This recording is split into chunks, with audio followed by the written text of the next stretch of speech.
Hi there, Chris here with another fresh tip for you all. In this video, we are going to continue our look at painting the BladeGuard Veteran Primaris Marine, and we're continuing on with our Brazen Claws color scheme. To get us started, we're going to use some Cantor Blue. We're going to slap a little bit onto our palette. We're going to use a little bit of a Lamian Medium, just a drop. It's probably a little less than a 1-to-1. It's really not, the ratio is not terribly important because I'll probably use a little bit of water to thin the color out as well. But here, basically, I am going to reinforce some of the high points on the model. So we're going to get the highlighting started. So again, we used Leviathan Blue in the previous video to create these base tones on the model. And if that's as far as you want to go, no problem. Just, go on to the next model and, get your army painted. But for those of you out there who want to go a little bit further and add a little bit more highlights, well, this is what we're going to do in this video. And you can see with this Cantor Blue, I'm moving around, being very deliberate as I apply it. And again, I'm using this like it is the first step in highlighting. Here, I'm just using some rough stippling just to break up that surface so it doesn't, It's also a good excuse not to bother going for a really smooth gradient on a surface. I mean, it's not terribly difficult. Easiest being using an airbrush, but you can do a bunch of glazes and what have you. But here, basically, I'm just stippling it in and, just creating a slight texture as we do so. I'm not terribly concerned with, making the armor look really, really smooth. Again, because, well, whatever direction we go in for this model, we may end up doing some weathering and some chipped corners and, all these kinds of things. And you can see here, really what I'm, a lot of areas on the model, we're just basically laying it out, the high points getting brighter. And on the shield here, actually, I build a lot of color up towards the bottom end of the shield as well. And catching a lot of the broad face surface so that, it looks interesting, of course. Next, we're going to take some Cantor Blue and some Caldor Sky. We're going to mix these in a roughly 1-to-1. Now, if you want to go about creating even finer gradients, you could always go with a 2-to-1, 2 Cantor Blue to 1 Caldor Sky, and then begin working with it in that fashion. Of course, I've used a little bit of Lamian Medium just to thin it out, just to maintain control and so that it flows nice and smooth. As you can see here, I'm pretty much just drawing these little lines into place, and I'm just, on the shins and the toes, I often bring the highlights down towards the bottom end of the shins, but like on a knee pad, I'll highlight the upper portion. On the armor plates that are on the hips, I also do bring in the highlight downwards. I, highlight in whatever direction kind of looks cool. I'm not too concerned with, actual accuracy as far as how light would play on the surface. That is, spending that much time on a model and rendering it out in such a fashion that is more conducive to, competition type painting and not really, getting our armies done. If your goal is to just, do up a whole army in this color scheme, well then, just lay the contrast down and just maybe a little light little dry brush and you call it a day and move on to the next squad. With this, you can see here, again, I'm keeping these highlights fairly minimal. You may recall from the previous step that we were fairly broad in our areas where we're laying the color down, and here I'm being a little bit more deliberate. On the shoulder pads, I am building a little bit more highlight on the upper portion of the pad as I am, again, reinforcing that kind of light sourcing that we had initially created in the first video. Again, we had done a pre-shade on the model. Was it entirely necessary? Not really. But again, it's, many ways to complete a project here. And, if we were, painting this towards just getting armies done, I mean, doing the zenithal and laying down the contrast paints, you could pretty much call it a day there. Whereas here, we're taking this a little further. We're going to make this look a little bit more pretty just for taking pictures and things of that nature. So you can see with this mixture, we are, again, laying more highlights down, and, we're trying to be fairly careful. So it is a sort of a lengthy process. And again, you can see that I was laying some glazes down. I added a bit of water, and here I'm laying another layer down. With this glazing, I'm just simply trying to create a smoother gradient. Again, I could easily hit this with an airbrush. I don't really feel like masking off all the other little areas so that I can get, a nice smooth gradient, because we can pretty much do this by hand. Now, again, when I'm doing these kinds of glazes like this, we are working with just a little bit of water. We can use medium. In fact, I will use medium later on.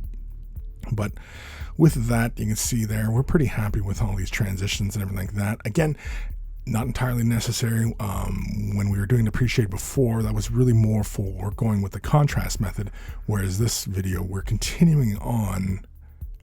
You could pretty much kind of, just use the contrast to, create your base coats and then continue on this fashion. The zenithal pre-shade really wasn't 100% necessary, unless, of course, it helps you visualize where highlights should fall. Here we're going in with some pure Caldor Sky, and again, we're laying more and more tighter highlights onto each of these little areas. So we're being very deliberate, and we're not going quite as far as what we had previously done. Around some of the edges of some of the details, I do take the highlights a little bit further than where I've previously laid color down. And that's just because on those finer edges, like the edges of plates and stuff like that, it is a little harder to see those gradients. So I just follow that little edge highlight just to really bring some attention to those areas. Again, to really kind of, render them in more attention, visually more striking. And anybody who's been listening to me for any length of time knows that I like nice, bold, and striking color on these models, as that tends to look a lot better on the tabletop. And again, for a lot of you out there, maybe you're only looking to paint really well for tabletop type standards. Absolutely nothing wrong with that. And in fact, I fully encourage it, because painted models on the table just look pretty. So here you can see we're just, again, bringing those highlights downwards. It's an aesthetics choice. It is not, necessary. If I was staying true to the pre-shade that we had established earlier, there would not be that much blue on those areas. They'd be a lot darker. Hoth blue, Hoth blue is next. We're going to slap a little onto the palette. We're going to drop a little bit of Alamian medium into this. Just one drop is necessary. And we're going to give it a quick little mix, switch back to our detail brush, and then put in some really fine highlights. Here you can see I'm actually just kind of laying like little dots down. I don't think it was necessary to lay just a dot there. I think I come in and put a finer edge on some of these areas, but I'm really just going for corners and high points anywhere that I've previously established. And again, with a lot of Space Marines, I tend to do highlighting in this fashion where, highlights can build upwards or they can build downwards, meaning like I've done on the hip armor and the shin armor, how the highlights are building downwards, but like on the knee, on the toes, we highlight more of a conventional kind of sense where, the highlights are upwards, right? I think that kind of explains that. Hopefully that's clear as mud for y'all. And again, we're just simply catching edges. I'm trying to concentrate more of these highlights in towards the center of the chest. These little areas on the inside of the shoulder pad, I catch just the edges on the lower portion, but on the upper portion of the outside edge of the shoulder pad, I catch the uppermost edges, if that makes any kind of sense. Again, that's why I'm showing these things as opposed to you just kind of like listening along. Here you can see I'm doing an edge along the entirety of the shield. Is it necessary? Not really. It's more of an aesthetic choice. And again, it's really just kind of bring out these forms and bring some attention to these areas, really. And it's not any kind of particular, highlighting scheme or anything like that. It's an aesthetics choice. It's just kind of the way I like to do things. Next, we're going to jump over to the red side of the model. We're going to use some Mephiston red, slap that onto the palette, just the dampness of the brush to thin it out ever so slightly. And we are going to begin applying this kind of like what we've done with the Cantor blue. And we're just going to build up the highlights. These are basically going to be the first steps in the highlights on these areas. So you can see on the knee pad, I only go like a little ways in, but along the outer edge of it, I bring like a little crescent shape down the side. Along the bottom of the shins, I catch above the foot, the ankle area, and bring it up along that back side of the armor plate. On these little curved doodads on his knee and in his ankle, I catch the uppermost portion, but I kind of just do a crescent shape on the high points so that it's not all the way. On the hip armor there, I don't know what that piece is called, but we're bringing the highlights downwards. Here I'm just simply demonstrating, different ways you can apply the highlights in like little dashes like this or in big broad brush strokes. It is really all about what you're comfortable doing and how much color you want to lay down. And, I can tell you how to take the paint and do this and that, but it's entirely up to you as to how you want to go about painting your models. And, there's no right or wrong way, really. It's entirely your decision. These are your models. You spent money on them, and paint them however you like. I've simply taken some water and thinned down the Mephiston red into a glaze consistency, and here I'm just simply building up some highlights on some areas that I want to create a little bit more gradient. I want to spend a little bit more time with that little shield that's on the chest, just because, I don't know, it looks cool, and other than the head, it'll draw the eye in.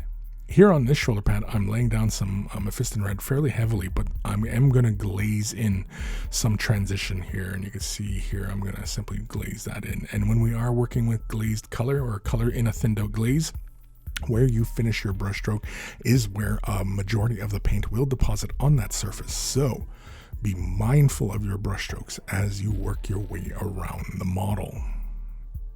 I'm sure I've said that before. If this is the first time hearing it, be mindful. And of course, for everybody else, I'm sure it's well-known information by this point, but that is fine. Again, when we're working with it in this really thinned out, where you finish your brushstroke, that's where the color is going to be heaviest. Now, when we're building upwards like this, that means that where you finish your brushstroke, that's where the color is going to get brighter. Here we're jumping over to some Evil Sun Scarlet, some Lamian Medium. I'm going to slap a little bit onto the palette. We're going to add a drop. Yeah, just one drop. And give it a quick little mix. Again, this is to thin the color down a little bit so it's workable. There is a little bit of moisture in the bristles just to thin the color out even more. So we will have to go over these areas twice just to build up a nice, strong, bold color. And when we are laying down the color in these areas, we are trying to be very deliberate and work smaller and smaller. That is really the key to getting a nice, good gradient on a model surface, is that your highlight, what you had previously done, you want to work smaller. You want the color, you want to be using less and less color as you get brighter and brighter. Hopefully that makes sense. And again, with my highlighting, as I work my way around, I'm building more of those highlights in towards the center of the chest and the high points on some of the details, like on the top of the shield and each of the little check areas. Again, because these highlights in each of these little quarters is individual, it can give the shield the impression of like it's got its own quartered texture in there.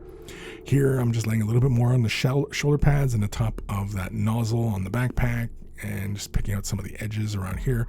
Also, one thing I don't show is the back of the legs. Back of the legs get highlights as well. I actually follow the little details that kind of go back there. And you can see here, I'm just establishing more red. Again, as I said, because we thinned it out and with a little bit of dampness of the brush, we do have to apply more than once. I'm taking a little bit of color here onto my palette. I'm taking a very generous amount of water. We're going to break it down into a glaze. Of course, we could also use medium just as easily. But I just grabbed water just because I'm used to working with both water and mediums to create my glazes. As you develop as a painter, you'll get accustomed to whatever kind of workflow you like. There's really no right or wrong way to go about it. Personally, I prefer mediums as opposed to water, but you might prefer water. Who knows? Again, there's really no wrong way to go about it. Other than me, I don't know, using gasoline or something like that. Don't do that. Anyway, with these highlights, again, building those highlights up on the bottom edge of the shield, we're kind of building those highlights downwards, and at the top of the shield, or in the upper half, we're highlighting upwards. Again, it doesn't really make a lot of sense. It's an aesthetics choice. Realistically, when we color in that icon in the middle, I don't know. I was actually thinking maybe doing non-metallic metal for that stuff. Evil Sun Scarlet and Wild Rider Red. We're going to mix these in a 1-to-1. Slap a little bit of red down, slap a little bit of the Wild Rider Red. Use a bit of medium. I think a drop will do. And then, of course, we give it a quick little mix. And the whole reason why I'm going with this instead of pure Wild Rider Red is because, well, I don't want to go all the way to that bright red-orange color. I just want that subtle hint of it. I just want to, be very, very deliberate where we're putting these final little highlights here. We could take it all the way to, heck, we could go all the way to a yellow or a white if we wanted to, but I wanted to stay kind of dark and moody with this color scheme, and it's kind of fun. I've never painted a Marine in this color scheme, which is kind of why I did it. And with this whole journey, we're going to go all from the very beginning of this model to the very end of this model, all the way to the base. And so hopefully stay tuned for all of that, and enjoy this series. Hopefully get some ideas. And again, personally, I mean, when if going with Space Marines, so many people play Space Marines, like, why not go with a color scheme that hardly anybody uses? And I didn't see anybody painting this particular kind of model, this BladeGuard, in this color scheme. I didn't see any, so I thought that would be kind of fun. With this highlighting, you can see here I'm doing more of the edge as well with this final color. Again, with this, it's kind of like we did with that Hoth blue earlier, where basically we're following along the perimeter of most of those edges and things like that. Again, I'm just catching just the top of the little bolts on the shield and around the model, and it's really just, with this color, it's just the fine edges. Here I'm going to take some more of this Evil Sun Scarlet, just a little bit. I'm going to use about 2 or 3 drops of medium. I'm going to break this down into a very thin glaze. I'm going to use just medium here because you can see on the shoulder pad how there's a little bit of tide marking going on, because I think I used a little bit too much water. And so with the medium, I find I don't get as much tide marks. Now, tide mark being kind of like, when you, well, if you, anybody who's not familiar with tide marks, it's kind of like when you get coffee stains kind of thing on a surface. Anybody use, left a piece of coffee mug or whatever dark drink on a piece of paper, a little bit of moisture, and then all of a sudden you lift it and you see this little, ring of color. Well, that's often called tide marks, right? Or coffee staining, or whatever the heck you want to call it. But with the medium, I find that you do not get that as much. Now here, I'm going about, I think, 3 or 4 layers of this glaze, and I actually pushed the highlights a little bit, or the mid-tones a little further down the shoulder pad than what I initially started out, but it was just because I was basically, working towards a better gradient of color. And then, of course, I come back in with that Wild Rider Red mixture as well, just to reestablish that high point. But there it is. That is taking the beginnings of our Brazen Claws color scheme up a little bit further. In the next video, I think maybe we'll work on, I don't know, the helmet. Maybe the white areas. That's what we'll do. Big thank you to my patrons. Without their support, these videos would not be possible. If you want to support the channel, help me to continue to do what I do, click the link in the description below. Take care of those brushes, and they will take care of you.